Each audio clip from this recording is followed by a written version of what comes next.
nggak kebayang nggak sih kok maksudnya dalam hidup gue kayak aduh gue harus jualan bubur keliling gitu. Sebenarnya kalau buburnya sih enggak sih, waktu itu gue happy karena lumayan menghasilkan uang. Di situ gue waktu jualan bubur itu gue dibantu sama nyokap gue pegang uangnya, dan di waktu itu gue berhasil cicil rumah waktu itu. Jadi dari rumah yang gue tinggalin sekarang ini itu adalah hasil dari jualan bubur itu gitu.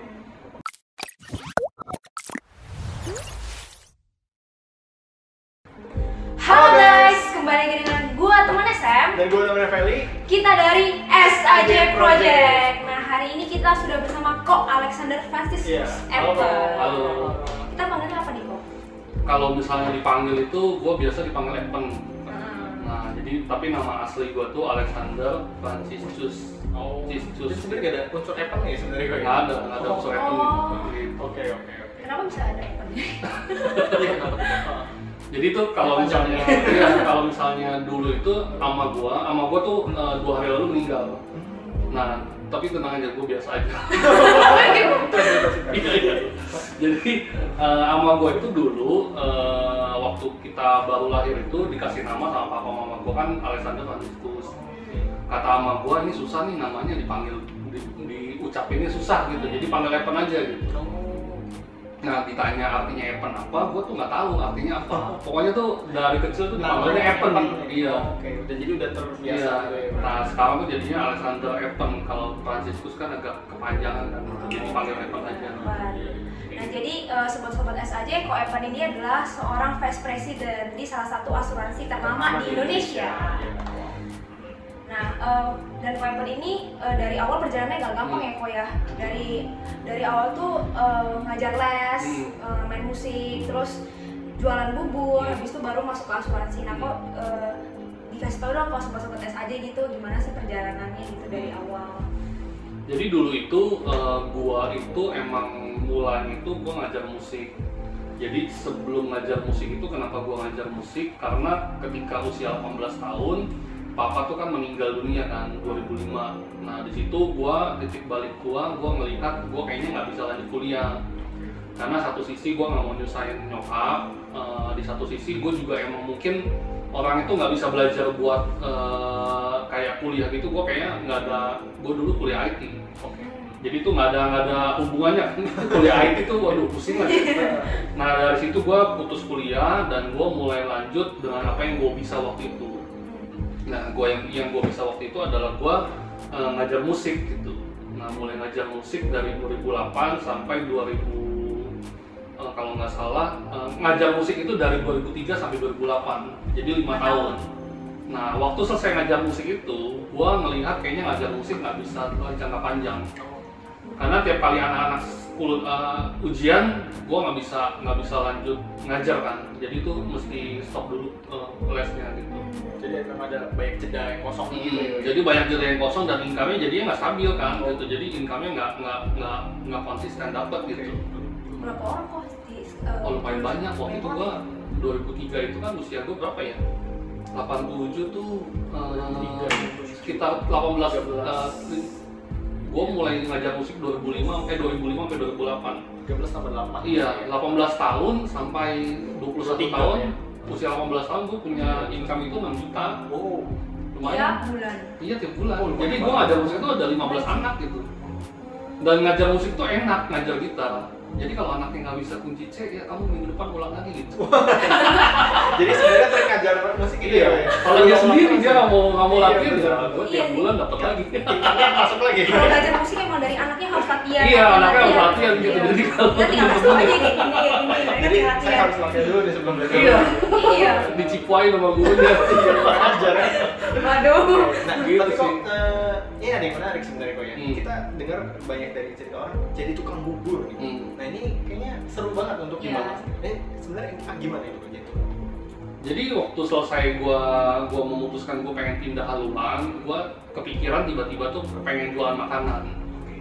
Nah kalau ditanya kenapa makanannya mesti bubur, karena waktu itu gua pilih makanan yang modalnya kecil, yang masaknya gampang, yang nggak terlalu banyak aksesorisnya kan. Kalau jualan warteg kan banyak tuh, mesti ada A, B, C, D segala macam kan. Tapi kalau bubur kan cuma kayak siapin cakwe, kerupuk segala macam gitu. Nah waktu itu 2008 gue minjem duit nyokap 750.000 buat bikin gerobak. Nah akhirnya mulailah gue bikin gerobak yang di motor itu. Kalau teman-teman bisa pernah lihat yang jualan bubur di motor itu kan ada kan. Nah itu gue dari situ gue keliling komplek dekat rumah gue. Gitu. Dan itu mulai 2008 sampai 2015 mulai gue cukup lama gitu. Jadi gue jualan bubur itu cukup lumayan lama sih. Jadi memang harus melalui fase-fase seperti itu ya, Iya. Bubur keliling motor gitu ya. Oh, itu sedih sih. Karena bangunnya itu kan masih jam 3 pagi. Oh, bangun jam 3. Iya, lalu jualan bubur kalau makan siang nggak ada yang beli.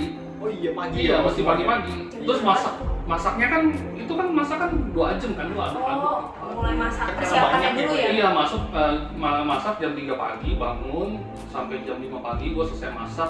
4:30 itu gua lari ke pasar buat masang tenda. Jadi tendanya masih dipasang dulu, habis itu balik lagi ke rumah, habis itu masak, siapin arangnya itu buat panasin buburnya, baru jalan. Jadi memang awalnya motor, habis itu gini, menetap gitu kan. Jalannya nggak gampang sih. Itu ada sedih-sedihnya nggak? Ada, sedih-sedihnya tuh banyak gitu. Jadi kayak kalau misalnya gua tuh jualan paling takut hujan gitu. Kenapa takut hujan? Karena kan lu bayangin aja, jadi kalau misalnya lagi bawa bubur gitu di gerobak udah aksesorisnya banyak gitu. Hujan, aduh sedih banget gua. Bisa sempet ini nggak? Iya. Sempet gerobak itu kena hujan gitu. Oh iya, jadi tuh Nggak jadi bisa jualan. iya, karena kan di motor kan itu susah. Kalau lu gerobak bubur itu lebih gampang mungkin karena ada alas atas kan gitu. Tapi kalau di motor tuh kan gimana ya? Kalau kayak pakai payung, hujannya nanti muncrat. Kena bubur gua gimana gitu. Kalau pakai jas hujan yang kelelawar, susah juga. Iya. Jadi itu kalau misalnya jam 3 udah mulai ada mendung, gue kayaknya nggak mau jualan. Oh, oke. Tapi kalau jualan bubur ini menjadi titik terang dalam kehidupan Koko gitu. Maksudnya kayak nggak kebayang nggak sih kok? Maksudnya dalam hidup gue kayak, aduh gue harus jualan bubur keliling gitu. Sebenarnya kalau buburnya sih enggak sih, waktu itu gue happy karena lumayan menghasilkan uang. Di situ gue waktu jualan bubur itu gue dibantu sama nyokap gue pegang uangnya, dan di waktu itu gue berhasil cicil rumah waktu itu. Jadi dari rumah yang gue tinggalin sekarang ini itu adalah hasil dari jualan bubur itu gitu. Jadi sebenarnya cukup lumayan gitu. Kenapa nggak diterusin aja sih kok, kayak main musik atau ngajarin musik gitu kan kayaknya udah menghasilkan gitu. Harus. Jadi gini, karena waktu gue dari 2013 gue ngeliat pertumbuhan income gue ini cukup stuck gitu. Cukup stuck karena apa? Karena waktu itu gue jualan di komplek, dan di komplek itu yang beli itu segitu-segitu aja, nggak bisa nambah omset gitu. Karena waktu itu juga nggak ada GoFood, nggak ada online kan, nggak ada kan. Jadi gue cuma ngandelin orang yang ada di komplek itu gitu. Dan akhirnya gue coba mikir gimana caranya gue bisa kerja di tempat lain yang bisa mendapatkan income lebih baik gitu. Nah akhirnya ya gue shifting ke sekarang ini ke dunia asuransi jadinya gitu. Tapi untuk shifting ini, tapi sebelumnya kan untuk mau berjualan bubur ini pasti kok ada cara mengelola uangnya kan sampai bisa nyicil rumah katanya gue. Nah itu gimana kok cara mengelola uangnya gitu? Nah kalau waktu gue jualan bubur itu emang awalnya gue berantakan sih keuangannya. Jadi awal itu berantakan, sempet sampai punya utang kartu kredit cukup gede. Dan di situ gue ngelihat gue kayaknya waktu gue dapat income setiap bulan dari penjualan, gue nggak bisa nabung gitu. Nggak bisa nabung, nggak bisa punya apapun. Dan akhirnya waktu itu nyokap gue bantuin. Jadi uang yang gue dapat itu disimpan semua gitu. Jadi benar-benar gue sehari-hari uang jajan gue adalah gue coba jualan makanan lain gitu. Jadi jualan sambilan makanan lain, kalau ada yang mau pesen bisa gue masakin segala macam gitu. Gitu sih. Jadi sampai baru ketika udah stabil itu langsung jadi join asuransi gitu ya? Iya. Nah awalnya untuk menjadikan mau join asuransi ini kenapa? Karena waktu itu gua hutang kartu kredit gitu. Jadi waktu gua pertama kali join asuransi, gua emang punya banyak hutang waktu itu. Dan gua ngerasa waktu itu apakah mungkin gua ketika join di asuransi ini gua bisa bayar hutang semua gitu. Dan di situ gua mulai pelan-pelan ketemu banyak orang yang ngajarin gua sih. Makanya teman-teman penting buat kita, untuk kita menang dari keuangan itu kita nggak bisa sendiri. Jadi kita itu butuh teman yang ngebantuin, bukan ngebantuin bayarin ya, tapi maksudnya ngebantuin mentoring kita. Iya, mau sih. Tapi kata Amsal nggak boleh bayarin hutang. Jangan ya. Iya, di Amsal ada, di Amsal nggak boleh. Jangan Maksudnya, berutang juga nggak sih, jangan berutang, jangan berutang, jangan Iya, bahaya. jadi waktu itu emang gue dibantuin banyak teman dari sisi perhitungannya, terus habis itu dari sisi cara lunasinnya gimana, dan akhirnya waktu itu ya gue mulai satu-satu. Waktu itu kan ada 3 bank kan, ada SBC, UOB sama BCA, dan gue datangin semua bank itu. Jadi gue datengin, gue ketemu debt collector-nya mereka, gue bisa sampai setiap hari itu bisa ditelepon sama debt collector pagi, siang, malam. Orangnya beda-beda dari bank ini, sampai gue bisa, pokoknya dia ngomong apa gue jawab dengan baik-baik. Bu, saya nggak kabur, Bu, saya masih ada di sini. Ibu kalau mau datang boleh kita ketemu, Bu, kita ngobrol sama-sama gitu. Jadi itu gue hadapin itu, dan makanya ketika gue join asuransi, gue ngeliat pelan-pelan itu lama-lama utang gue mulai kebayar sih. Berapa lama tuh kok dari yang utang sampai bisa bayar lunas? Kan mulai utang kan 2013, mulai bertobatnya itu 2015. Bertobat pengen bayar utang. Karena kartu kredit itu nggak dilobong tuh kok banget Iya sistemnya. gitu. Yang penting tuh kalau punya utang kartu kredit itu, kita tuh mesti punya pemikiran yang benar, itu adalah lu mesti lepas dari utang dulu. Oke. Gitu. Kalau lu masih terikat sama utang yang ini maksud gua tuh utang yang jahat ya, gitu. Utang yang bikin kita tuh makin lama makin berutang. Tapi kalau kayak utang KPR itu sebenarnya enggak, itu utang aset gitu. Nah, waktu 2015 itu gua udah mulai bertobat, gua mesti tobat nih, gua mesti potong kartu kredit gua dan gua mesti bayar semuanya gitu. Dan akhirnya gua pelan-pelan gua mulai ajukan cicilan, mulai ajukan reschedule, dan dari 2013 sampai 2018 itu udah mulai selesai. Gitu. Jadi sekitar 5 tahunan. Cukup lama sih. Jadi dari situ banyak belajar cara mengelola uang juga ya, Pak, ya. Terus cara membayar utang juga gimana cara-cara gitu ya, Pak. Iya, betul Join gitu. di asuransi tahun 2013. 2013. Tapi pada saat itu kan memang kalau menurut saya ya, Pak, dan menurut banyak orang, asuransi itu adalah orang kayak nggak mau sih asuransi gitu, kayak berpikir kayak negatif gitu kalau asuransi. Nah itu menurut lo gimana? Dulu begitu ya. Dulu karena dulu itu banyak pengalaman nasabah-nasabah itu dia ketipu asuransi karena dia itu ketemu mungkin agen-agen yang salah menjelaskan gitu. Kayak kenapa nasabah-nasabah itu kayak nggak mau punya asuransi, karena pertama mungkin banyak klaim yang nggak dibayar gitu. Terus yang kedua, mereka punya nilai investasi jadi kecil. Nah sebenarnya 2 komponen ini perusahaan asuransinya nggak salah, tapi si agennya ini mungkin salah menjelaskan. Ada track record penyakit yang nggak dikasih tahu sama si asuransinya, jadi klaimnya nggak bisa dibayar gitu. Dan banyak syarat ketentuan berlaku yang itu mesti ada agen yang menjelaskan dengan detail gitu. Makanya banyak nasabah asuransi yang dia jadinya tuh nggak mau ambil asuransi karena mungkin banyak penipuan segala macam gitu. Tapi sekarang sih udah lebih baik sih, Sekarang udah lebih baik. Soalnya kan dulu mindsetnya kita ya, jadi secara pribadi kayak ketemu agen asuransi itu kayak nggak mau ngapain gitu, kayak udah mindsetnya negatif banget. Iya. Oh iya, sampai sekarang tuh masih ada. Masih ada.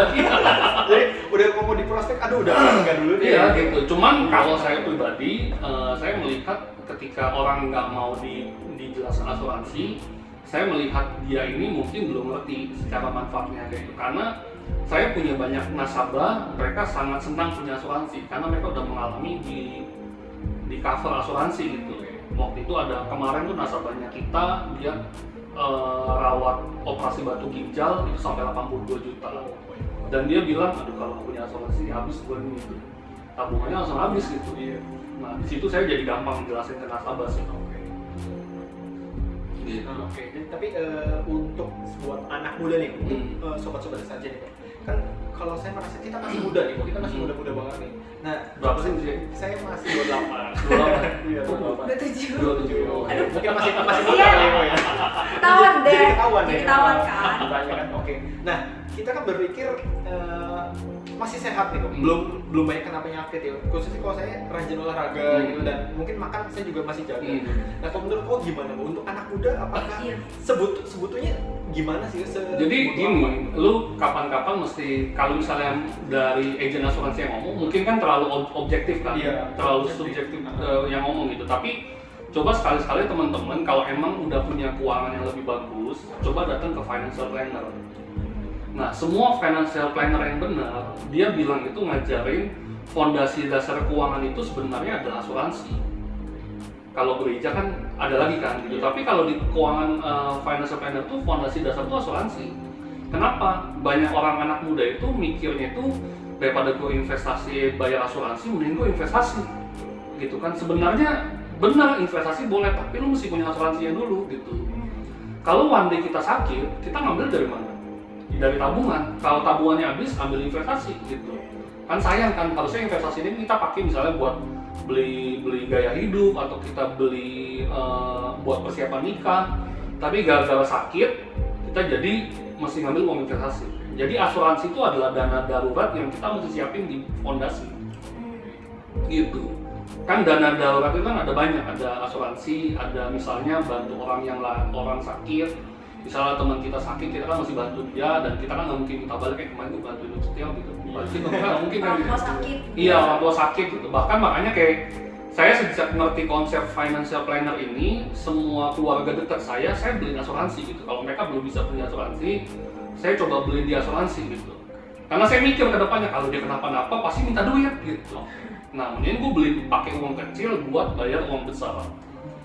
Gitu sih, konsepnya kurang lebih gitu. Jadi kalau misalnya tanya gua kan pasti gua bilang tuh penting kan. Tapi kalau kita tanya financial planner, semua tuh bilang fondasi dasar itu asuransi. Karena memang kita nggak tahu kapan kita sakit juga. Yes, gitu. Kapan kita sakit kan nggak cuma sakit, ada kecelakaan, ada sakit kritis. Itu pelajaran asuransi, itu resiko kehidupan.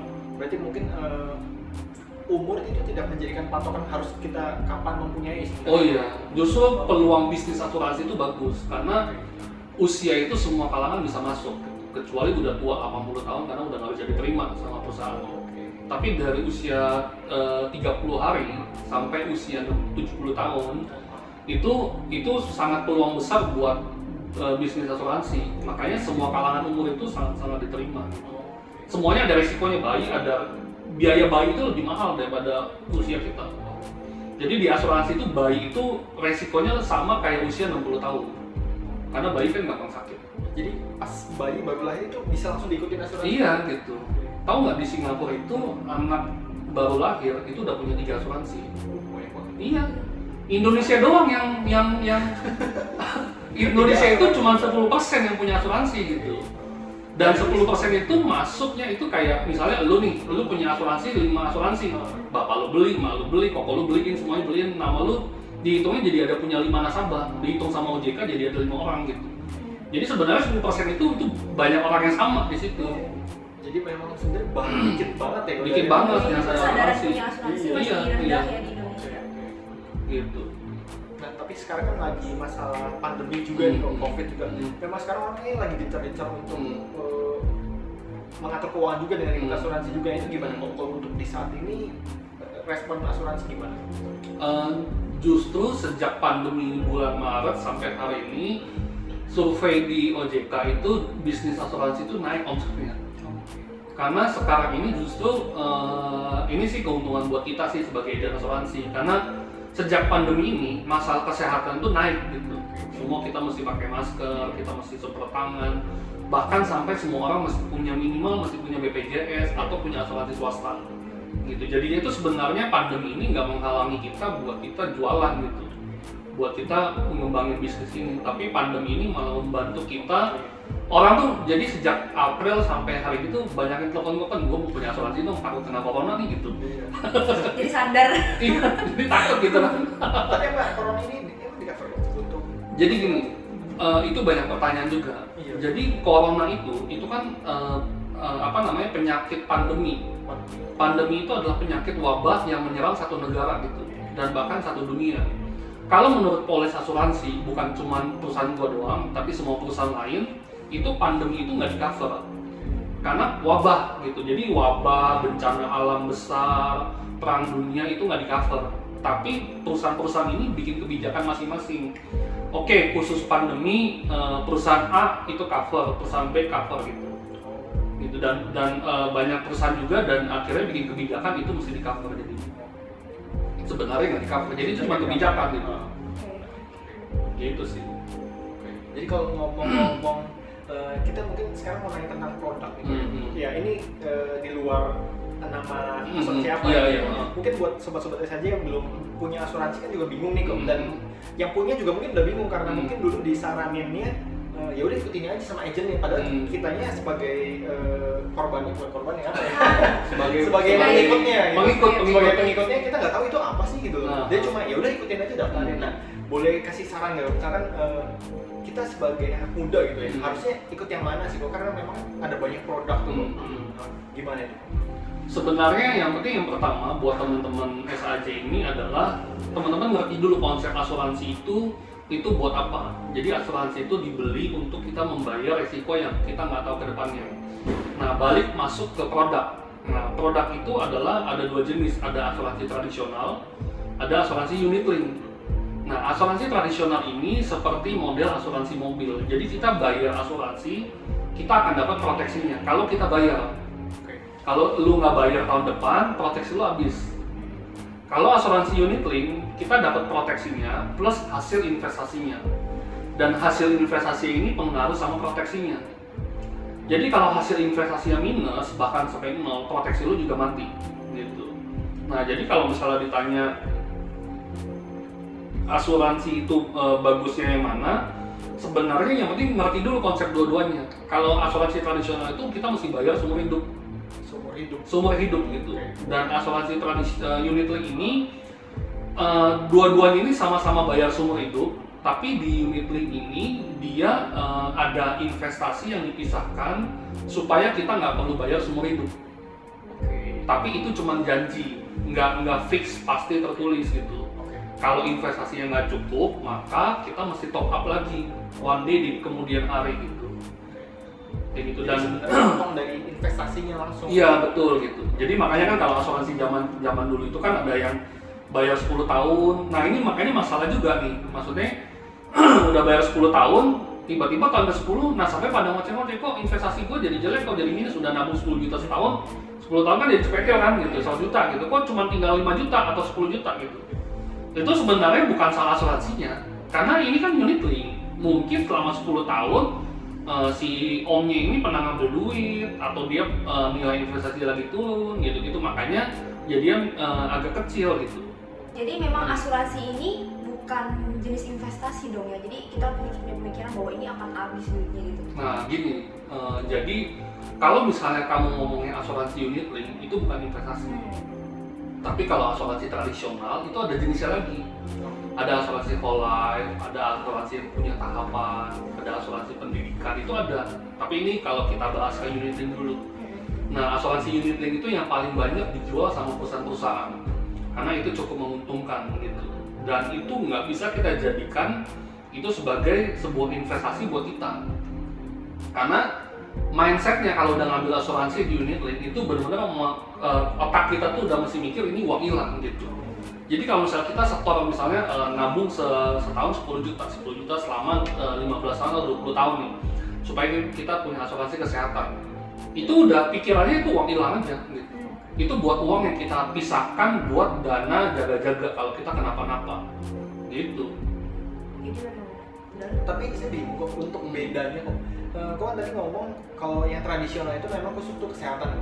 Tradisional banyak sih. Oh banyak jenis. Banyak jenis. Karena ada bisa jual buat kesehatan, bisa buat warisan, bisa buat pendidikan, bisa buat pensiun gitu. Nah kalau kayak gitu, apa kita nggak lebih berpikir ngambil yang unit link tuh? Karena kan memang unit link kan udah termasuk include kesehatan juga, dan ada investasi. Nah tapi investasi itu kan jadi anggap aja sambil minum air gitu.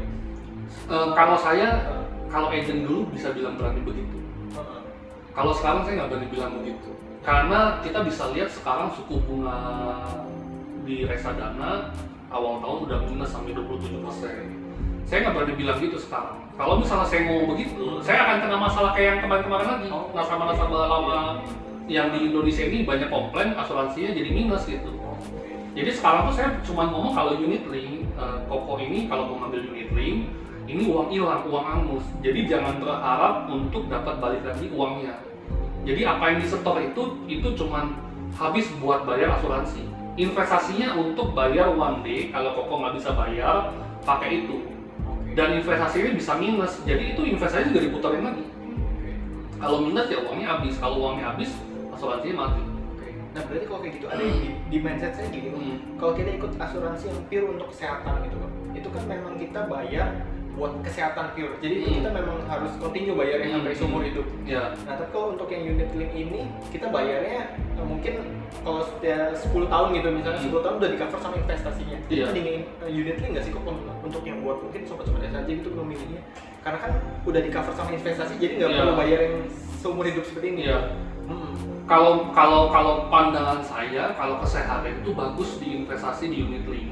Maksudnya asuransi unit link itu bagus kesehatan, karena kita cukup bayar misalnya 10 tahun, tahun ke-11 kita cuti premi, nggak usah bayar lagi. Yang bayarin asuransi kita siapa? Dari investasinya kita, gitu. Terus habis itu kalau misalnya di unit link, asuransi unit link itu kita bisa ada jangka buat kita bayarnya misalnya 10 tahun atau 15 tahun. Jadi kita bisa cuti premi, gitu. Tapi kalau kita masuk ke tradisional, asuransi kesehatan tradisional, sebenarnya ada juga nasabah yang pengen asuransi tradisional, karena nasabah ini nggak mau uangnya diputerin di asuransi, takut nanti kenapa-napa, mendingan uang ini gue pakai buat gue puterin di bisnis, tapi gue bayar terus aja nggak apa-apa setiap tahun bayar asuransi gitu. Berarti kalau untuk masalah kita coba, saya masih penasaran di masalah biayanya nih berarti. Kalau untuk kayak gitu apakah unit link sama yang tradisional itu sama atau memang biayanya sama? Jadi misalnya contoh gini ya. Kamu ngambil asuransi kesehatan, kamarnya 1 juta, biaya asuransinya mungkin 1 juta juga, kurang lebih misalnya nih ya. Di tradisional sama, dibayarnya 1 juta gitu. Tapi kalau di unit link 1 jutanya itu kamu itu cuman yang kamu bayar ke asuransi itu cuma 10 tahun. Nah, tapi ada uang yang dipisahkan buat unit link dan akhirnya itu mesti bayar buat asuransi selanjutnya. Tapi kalau di tradisional, kamu pure bayar biaya asuransinya aja setiap tahun, gitu. Dan itu uang angus. Jadi memang nggak full, kalau di unit link itu memang nggak full untuk asuransi kesehatan full. Jadi ada sebagian disisihin gitu. Iya, kalau misalnya kamu premi 1 juta, biayanya kamu 1 juta, kamu nggak bayar 1 juta, mungkin kamu bayarnya jadi 1,2 juta. Nah, 2 jutanya disimpan sama asuransi buat investasi. Gitu. Perlu nggak sih kita punya lebih dari satu asuransi? Oh perlu. Tapi kalau misalnya kayak kita ini biasanya sih kesehatan ya yang paling. Jadi kalau misalnya buat usia yang masih 20-an, sebenarnya balik lagi konsepnya gitu. Yang penting fondasi dasarnya itu adalah asuransi. Asuransi itu ada 2 jenis yang paling penting. Yang pertama itu asuransi jiwa sama asuransi kesehatan. Nah, asuransi kesehatan itu dibagi lagi, ada kecelakaan, ada sakit kritis, itu yang fondasi yang mesti kita punya. Jadi semua balik lagi tergantung keuangan teman-teman gimana gitu. Karena kan ini kan mesti pisahin uang angus gitu. Maksudnya lu tuh kayak kalau lu punya income 7 juta 8 juta, lu mesti udah otak lu gajinya bukan 8 juta gitu, tapi gajinya 7 juta. Karena 1 juta itu disimpan buat jaga fondasi 8 jutanya ini gitu. Jadi mungkin sebagai jaminan, tapi jaminan angus gitu ya. Iya, jaminan angus gitu. Dan yang penting pertama itu BPJS sudah mesti punya. Kalau teman-teman belum bisa bayar asuransi swasta, itu kan minimal kan gopeceng 500.000, itu minimal tuh. Mesti punya BPJS. Tapi kalau misalnya keuangan udah mulai naik, biasanya nggak mau ngantri gitu. Nah, mulai melihat untuk asuransi swasta. Jadi punya asuransi swasta itu. Jadi minimal tuh saya suka saranin minimal punya BPJS dulu. Habis punya BPJS, teman-teman boleh lihat asuransi kesehatan dan asuransi jiwa gitu. BPJS. Apa? Harus dia punya BPJS. Punya yang swasta tapi nggak punya BPJS. Iya nggak apa-apa. Tapi kalau kesehatan itu kalau ditanya punya banyak, sebenarnya asuransi kesehatan itu kalau punya banyak sayang, gitu. Mendingan punya 1 maksimal 2 yang cukup oke. Kan sekarang kan asuransi itu kan udah mulai beralih ke one bed VIP yang limitnya cukup gede. Nah itu yang biasanya itu pakai 1 itu aja itu kita bisa di cover banyak gitu. Karena kalau kamu masuk rumah sakit itu nggak bisa bawa 2 kartu, cuma bisa pakai 1 gitu. Bisa cuma boleh pilih salah 1, yang lain itu cuma bayar sisanya aja gitu. Jadi mendingan 1. Yang boleh dibanyakin itu adalah asuransi jiwa. Asuransi jiwa itu seperti asuransi kalau misalnya saya meninggal, keluarga saya dapat warisan. Nah itu asuransi jiwa namanya. Itu yang boleh dibanyakin dan sebanyak-banyaknya. Karena memang income-nya juga, maksudnya banyak dapat ya kalau misalnya iya gitu. Itu kan kayak aset gitu. Iya. Kalau saya belum bisa ngumpulin aset 2M, tapi dengan asuransi saya udah punya aset buat kalau saya meninggal dunia gitu. Jadi konsepnya tuh begitu tuh. Dan itu memang pernah ada link gitu. Oh banyak, saya tahun lalu itu ada klaim nasabah 2,5 M dan lumayan gitu, maksudnya nasabahnya sangat kebantu gitu. Itu karena meninggal gitu berarti. Mana meninggal dunia? Nah sekarang mau tanya kok, kalau untuk sebagai di umur-umur seperti kita mungkin milenial sekarang gitu ya kok, kan kita sudah banyak yang bekerja di kantoran gitu ya kok kurang lebih. Nah dan kantoran itu punya coveran juga asuransi. Betul, iya. Nah itu mindsetnya saya itu kita udah punya asuransi di kantor, ngapain kita harus ikut swasta gitu. Nah itu gimana tanggapannya? Sebenarnya kalau saya sebagai maksudnya konsultasi asuransi kepada nasabah, kalau misalnya nasabah ada yang udah punya asuransi kantor dan dia udah sangat bagus, saya biasanya tanya nasabahnya gini, lu di kantor ini imannya bertahan berapa lama gitu. Kalau misalnya lu emang melihat jangka panjang dan peluang di kantor ini lu cukup lama, nggak usah beli asuransi kesehatan lagi. Mendingan lu beli asuransi jiwa atau asuransi sakit kritis. Gitu, itu yang mesti lu punya. Karena jangan buang-buang duit buat satu lubang yang sama gitu. Mendingan kamu tuh pakai uang kamu buat beli asuransi jiwa. Kalau misalnya kenapa-napa sebagai tulang punggung, keluarga dapat warisan. Tapi kalau kena sakit kritis ada uang coveran lagi. Tapi kalau misalnya teman-teman yang nggak punya pemikiran kayaknya gue di kantor cuma setahun deh atau cuma 2 tahun, kayak gue mau pindah-pindah deh gitu. Nah kalau yang demen pindah-pindah kan ada juga tuh masalah juga ketua loncat kan pindah-pindah ABCD gitu-gitu banyak, tapi itu nggak salah, supaya naik gaji kan biasanya kita begitu kan kayak gitu. Nah itu mesti punya asuransi, karena ketika kalian pindah-pindah, waktu kalian sadar punya asuransi itu biayanya udah mahal karena udah lebih tua. Sekarang usia 25, nanti waktu pindah asuransi dapat terus nih, tapi one day nggak dapatnya cuma BPJS gimana? Akhirnya kan mesti beli kan, waktu kalian mesti beli itu premi udah lebih mahal, sekarang udah usia 30 tahun gitu. Karena memang nggak semua kantor kasih asuransi. Iya, ada juga kantor yang kasih BPJS, jadi nggak kasih asuransi yang bagus, itu juga ada gitu. Makanya tergantung kantornya juga. Nah, kita masih seputar ngomongin tentang biaya nih. Untuk bisa nggak biaya seperti apa ya, seumuran saya atau memang berapa ya, di bawah saya atau di atas saya itu gimana untuk biaya kok? Kan mindset saya kan mending nanti aja lah joinnya gitu loh, maksudnya kan masihnya paling beda 50.000, 100.000 gitu. Iya. Nah itu gimana?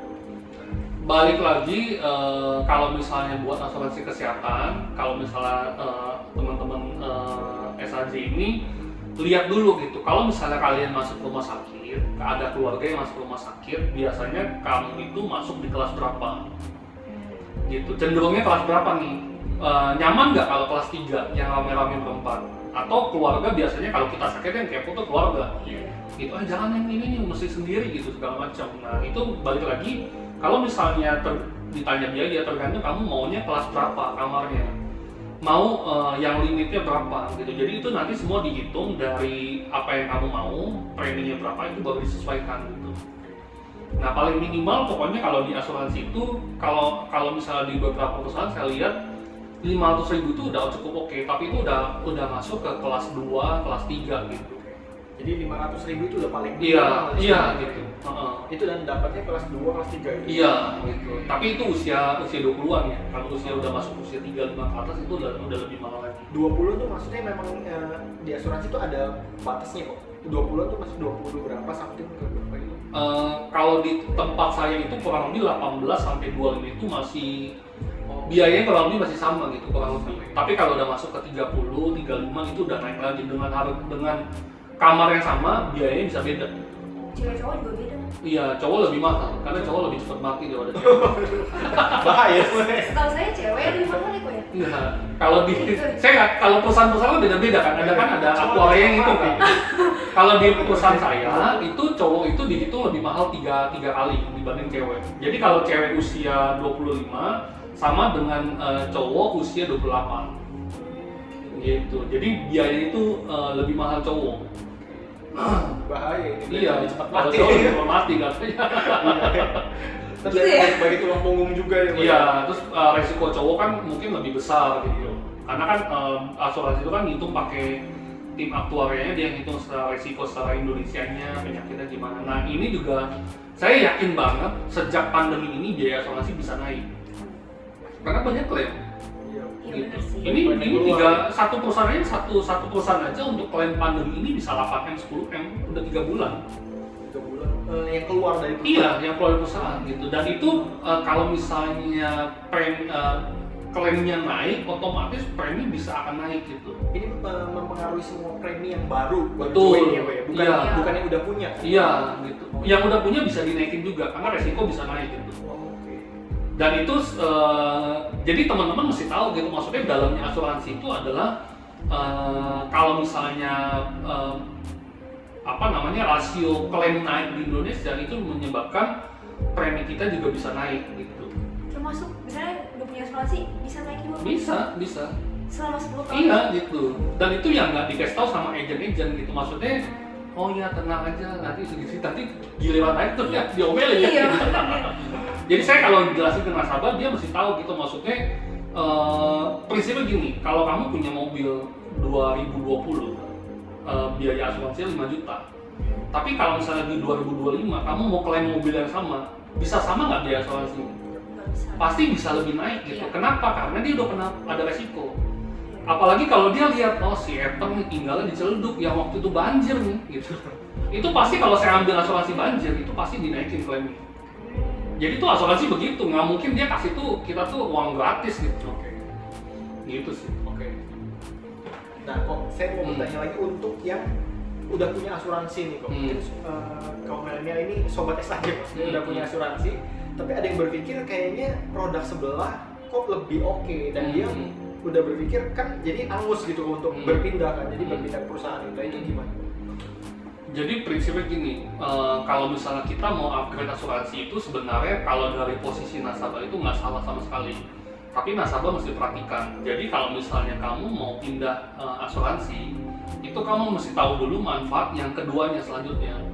Apakah manfaat yang selanjutnya ini lebih bagus atau enggak? Nah, lebih bagus atau enggak ini kita mesti perhatiin dari sisi limit kamarnya, dia cover kamarnya berapa besar, dia manfaat rumah sakitnya, obat-obatan semuanya di cover sesuai tagihan apa enggak. Itu kita mesti perhatiin jeli gitu. Jangan sampai kebanyakan nasabah dia cuma pindah jenis manfaat asuransi karena mungkin dia nggak enak sama yang nawarin selanjutnya, atau mungkin dia udah nggak punya agent yang ngurusin lagi, makanya dia pindah gitu. Makanya mesti tahu dulu manfaatnya itu yang kedua ini apa gitu. Kayak gitu sih. Jadi kalau ngomong, saya agak tertarik dengan ini kok, masalah agent. Nah kan sekarang kita mungkin takut ya kok, dan memang yang mau ikut asuransi mungkin sobatnya saja yang ngeliat ini bakal banyak yang mau ikut, dan mereka berpikir, aduh gue harus ke siapa, gue bingung masa agentnya ke siapa segala macam. Nah, apa sih yang menjadikan aspek penting bahwa kita itu percaya sama agent itu, untuk dipercayanya itu? Nah, saya juga bingung sih, gimana ya? Karena kalau misalnya yang kita mesti lihat idealisnya, kita mesti ketemu agent yang bisa melayani kita one day kalau kita sakit. Karena banyak nasabah itu komplain karena dia nggak diurusin sama agent. Masuk rumah sakit dia nggak tahu mesti ngapain, akhirnya nggak di cover sama rumah sakit. Gitu, itu kan masalah kan, karena nggak ada agent yang ngurusin. Tapi buat saya sih, mungkin ini omongan saya buat ke agent sih, bukan lebih ke nasabah gitu. Maksud saya tuh buat teman-teman yang jadi agent asuransi, jangan jadi asuransi ini bisnis yang cuma jadi kutu loncat gitu.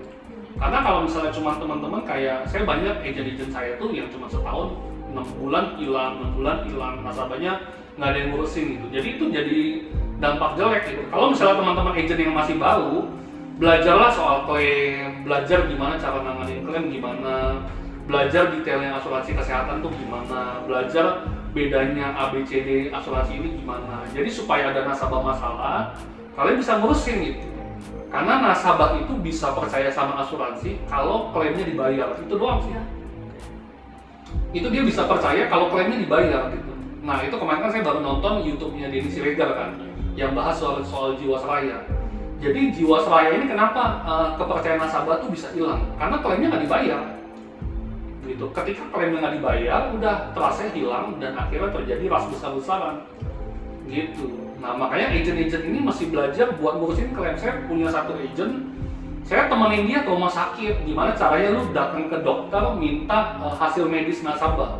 Ngomongnya gimana gitu kan, anak milenial kan, ngomongnya gimana ya, dokter tuh kayak nggak biasa gitu. Jadi kalau misalnya kalau saya ke rumah sakit tuh saya udah kayak gitu biasa. Udah kayak punya gitu. Saya agen asuransinya si nasabah ini, saya mau datang ke atas gitu. Itu boleh gitu. Jadi saya pede aja gitu datang. Jadi memang agennya harus bantuin. Oh iya, bantuin. Gitu ya? Jadi kadang kalau misalnya saya punya nasabah di Semarang, dia mamanya klaim waktu itu kalau nggak salah sakit jantung apa sakit apa saya lupa, klaimnya sekitar 100 juta. Saya nggak datang ke Semarang, tapi saya telepon rumah sakit, saya telepon dokternya. Dok, nasabah saya, nasabahnya namanya si ini, kenapa klaimnya surat dokternya belum ditulis gitu. Nah, jadi saya kejarin gitu. Akhirnya saya telepon ke Sekwis, saya telepon ke rumah sakit, akhirnya udah klaimnya dibayar. Jadi memang buat banyak sobat-sobat saja yang di luar kota juga bisa gitu. Iya. Di mana global, jadi nggak usah takut nih kok. Iya. Karena kan ada yang di daerah kan, aduh ini belum terlalu terkenal, jadi usah di Jakarta nanti bingung sih rumah sakitnya gitu. Iya, gitu. Makanya yang penting itu sebenarnya kalau pertanyaan itu bukan buat nasabah sih sebenarnya, lebih ke agent. Karena kan banyak sekarang agent-agent baru yang baru join ke asuransi kan gitu. Dan itu teman-teman ketika join itu mesti punya komitmen yang panjang gitu. Napasnya mesti panjang. Jangan cuma pengen ya coba-cobalah gitu, ada nasabah nggak diurusin. Bahkan closing papa mamanya klaim nggak dibantuin gitu.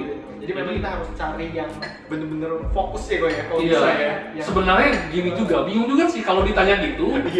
Kan kalau saya sekarang ini kan di asuransi udah 8 tahun. Kalau saya nggak ketemu orang yang percaya sama saya nggak bisa jadi sampai hari ini. Benar nggak maksudnya? Betul.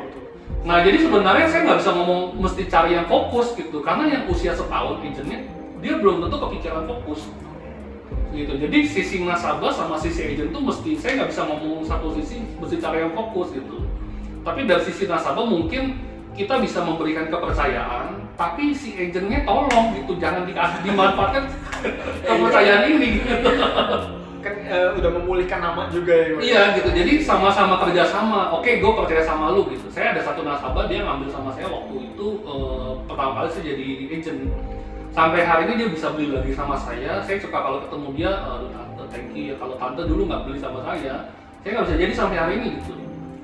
Kayak gitu sih gitu. Jadi si tantenya dulu percaya sama saya dan saya berusaha untuk saya mengembalikan kepercayaannya dia gitu. Kayak gitu sih.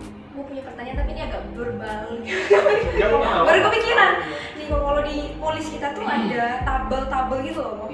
Misalnya usia 20 sampai 55 ada angka-angkanya itu cara dapetin hitungnya gimana sih? Tabel investasi apa tabel manfaat kesehatan ya? Investasinya. Jadi tabel investasi di ilustrasi atau di buku polis itu sebenarnya itu udah dihitung secara sistematis sama komputer. Tapi yang di tabel ilustrasi itu investasi itu nggak dijamin, makanya kalau kamu di bawah ada tulisan kecil itu nggak digede-gedein di tulisannya. Ada sih. Tabel ini hanya ilustrasi. Jadi di bawah iya kecil. Kalau gede-gede itu nggak ada yang mau beli. Gitu. Makanya kan kalau asuransi tuh gitu. Makanya tapi kalau saya kok ini dilihat kayak bawahnya, kok ini nggak dijamin ya, kok gitu. Jadi dia nggak baca yang kecil. Expect-nya jadi beda ya. Iya gitu. Makanya kan ada bunga rendah, sedang sama tinggi. Kalau rendah kan misalnya 5%, 10%, 15% misalnya gitu. Kalau misalnya teman-teman agent yang salah jelasin, wah nih 2% pasti dapat nih, miliaran nih kita bisa dapat gitu. Jangan jelasin begitu deh gitu. Tergiur dulu. Iya. Soalnya angkanya gede gitu. Gede banget kalau kamu lihat yang 2%. 55 tahun. Kenyataannya kamu coba cek gitu, maksudnya di reksadana, equity fund kan rata-rata perusahaan tuh pakai equity fund. Kamu coba cek misalnya perusahaan A, equity fund perusahaan A gitu. Nah itu sekarang ini selama 6 bulan ini itu minus semua coba. Iya minus semua gitu. Dan itu nasabah-nasabah saya kadang tuh nasabah udah jelasin bener-bener masih marah-marah. Kenapa Evan gini? Gua bilang, aduh tante, saya kan udah bilang ini tuh nggak dijamin karena ada COVID. Jadi saya bilang kalau karena ada COVID ya jadi minus gitu. Gitu, makanya itu mesti dilihat. Pokoknya syarat ketentuan berlaku tuh kita mesti lihat, perhatikan baik-baik. Dan buat teman-teman yang agent jelaskan dengan detail syarat ketentuan berlaku gitu. Kadang karena biasanya syarat dan ketentuan berlaku kan yang merugikan bukan merugikan istilahnya, jadi kan mereka nggak bilang juga. Jadi merasa ditipu sama asuransi. Gitu. Dan kalau teman-teman, satu lagi nih saya ingetin.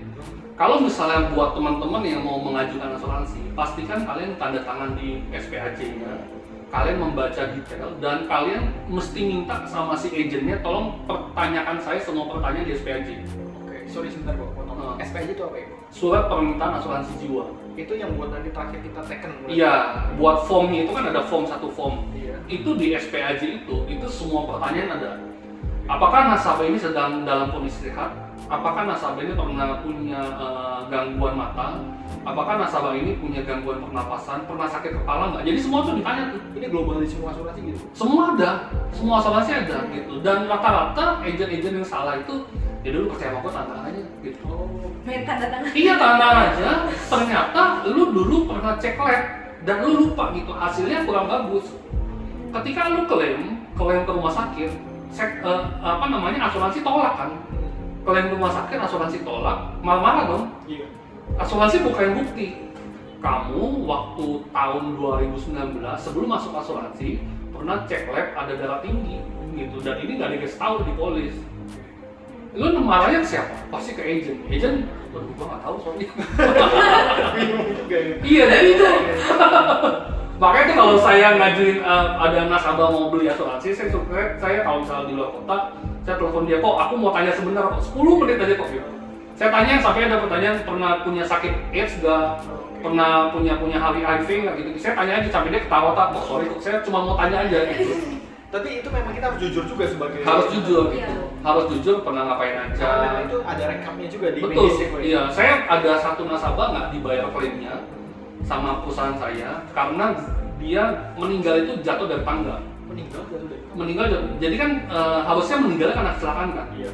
Nah, kena kepala meninggal, asuransi saya itu nggak bayar. Kita kan agent juga marah-marah, kenapa nih nggak bayar gini-gini? Ternyata perusahaan lebih pinter. Dia itu si perusahaan saya itu keluarin data klaimnya si nasabah. Dia pernah klaim di Singapura itu ada darah tinggi. Oh, Gitu. Ternyata kalau orang meninggal kena kepala, kalau darah tinggi dia nggak bagus itu bisa langsung meninggal. Makanya kalau orang tua udah punya darah tinggi jangan sampai bisa jatuh. Kalau dia jatuh bisa resiko meninggal dunia gitu. Nah itu kita baru tahu, aduh, bingung kan gitu gimana udah meninggal orangnya. Yang komplain saudaranya semua gitu.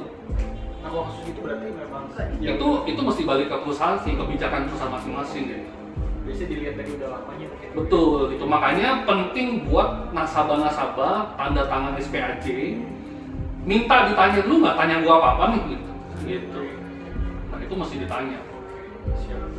Nah, untuk sobat-sobat SAJ ini kalau boleh nggak dikasih tips-tips gitu buat sobat-sobat yang belum punya asuransi gitu, gimana cara supaya mereka memilih asuransi yang tepat buat kebutuhan saat ini atau memilih agent yang tepat buat mereka juga, buat sobat-sobat SAJ. Mungkin secara faktornya, jadi faktor sebagai orang awam mungkin ya, baik sobat SAJ yang belum punya, sebenarnya apa sih yang harus saya perhatikan ketika mau ikut asuransi gitu? Faktor apa gitu? Jadi ini saya ngomong buat teman-teman SAJ yang secara finansial masih rata-rata, belum terlalu tinggi income-nya.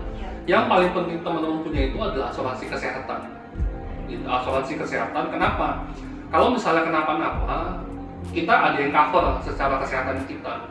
Nah, asuransi kesehatan ini bisa kita lihat mungkin dari BPJS, asuransi kantor, atau asuransi swasta. Kalau ketiga-tiganya kita udah punya asuransi kesehatan, yang kedua kita mesti punya asuransi sakit kritis. Sakit kritis yang kedua, kalau misalnya kita terkena sakit kritis, itu ada biaya buat menanggung hidupnya kita. Karena kalau kita udah kena kanker, terus biasa kita udah nggak bisa kerja kan, nah itu ada biaya sakit kritis. Yang ketiga itu adalah asuransi jiwa. Nah asuransi jiwa itu adalah asuransi yang sebagai dasar dari antara asuransi kesehatan dan asuransi sakit kritis. Jadi asuransi jiwa ini paling penting yang kita mesti punya gitu. Kalau misalnya kita dipanggil Tuhan, ada keluarga yang masih tetap mesti hidup.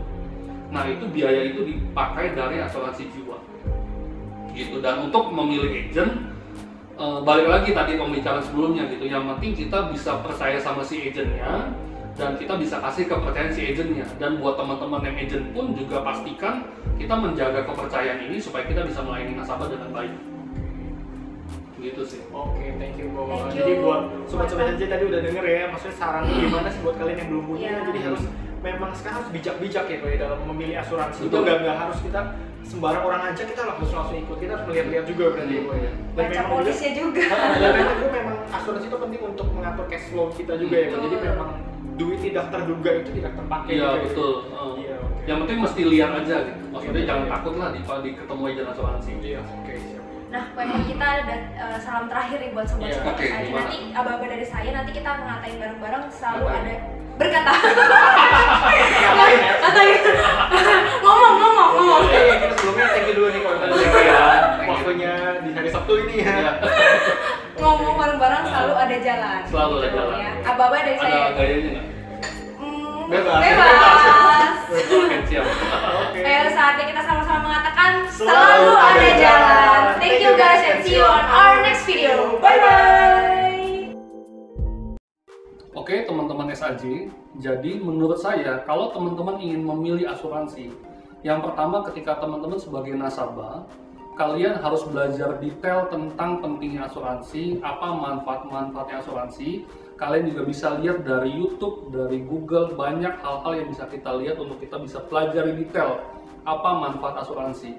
Dan teman-teman juga bisa bertanya dengan agennya langsung, tanya dengan detail. Jangan main langsung tanda tangan, jangan main langsung bayar, tapi tanya detail manfaatnya apa aja, jelaskan dengan detail. Yang kedua untuk teman-teman agent, pastikan kalian semua bisa melayani nasabah dengan baik, pastikan kalian juga bisa melayani klaim dengan baik, supaya ketika ada nasabah klaim, kalian bisa melayani nasabah itu dengan baik dan nasabah bisa semakin percaya dengan asuransi. Sekian, terima kasih.